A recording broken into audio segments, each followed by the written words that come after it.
on n'a aucune preuve que l'univers a une origine. Voilà.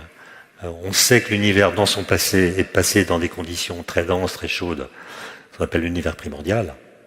Mais on sait que l'instant zéro, avec une énergie infinie, une température infinie, qui a donné l'idée du Big Bang, est un instant au travers duquel l'univers n'est pas passé. Voilà. Autrement dit, on n'a pas de preuve que l'univers a eu une origine, même qu'il a eu un commencement. C'est très simple à comprendre.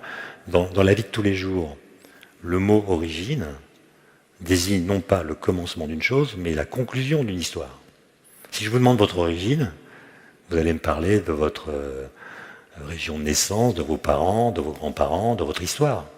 Autrement dit, vous allez me raconter une histoire dans laquelle vous n'êtes pas présent. Raconter son origine, c'est raconter l'histoire qui a précédé votre arrivée, dont vous êtes la conclusion. Donc origine égale conclusion. Et ça marche pour les choses qui sont dans l'univers. On peut raconter l'origine des atomes, des étoiles, quels sont les processus antérieurs aux étoiles qui engendrent les étoiles. Ça, on est capable de le faire. Mais quand la chose qui vous intéresse, c'est pas une chose dans l'univers, mais c'est l'univers lui-même, vous êtes piégé.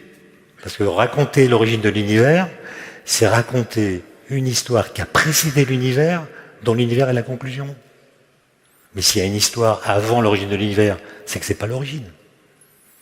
Et à chaque fois que quelqu'un vous nomme de façon précise l'origine de l'univers, il prononce une phrase qui est contradictoire. Parce que soit la chose qui met en amont de toutes les autres a toujours été là, mais ça veut dire qu'il y a toujours eu quelque chose. Et s'il y a toujours eu quelque chose, il n'y a pas eu de commencement. Soit cette chose qu'on met en amont de toutes les autres n'a pas toujours été là, et ça veut dire qu'elle est la conséquence d'une autre chose qui l'a précédée, et dans ce cas, c'est pas l'origine. Voilà.